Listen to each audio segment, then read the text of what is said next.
بسم اللہ الرحمن الرحیم۔ شروع کرتا ہے اللہ کے نام سے جو نہایت مہربان اور رحم کرنے والا ہے۔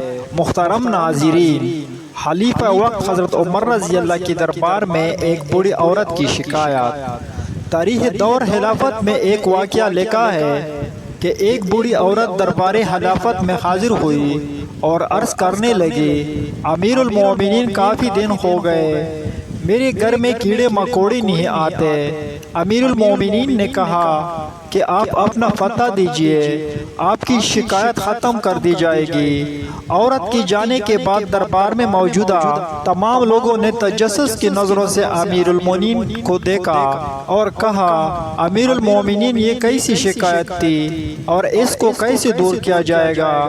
امیر المومنین کی آواز پوری دربار میں گونجی کہ امیر بیت المال اس عورت کے گھر پہنچنے سے پہلے اس کے گھر میں کھجور، شہد اور زیتون بھجوا دو۔ پھر دربار سے مخاطب ہوئے کہ جس گھر میں اناج ہی نہ ہو اس گھر میں کیڑے مکوڑے کا کیا کام؟ یہ بکمال فہم و فراست کے مالک امیر المومنین حضرت عمر رضی اللہ تھے، اور یہ تربیت سید مصطفیٰ حضرت محمد صلی اللہ علیہ وسلم کا نتیجہ ہے۔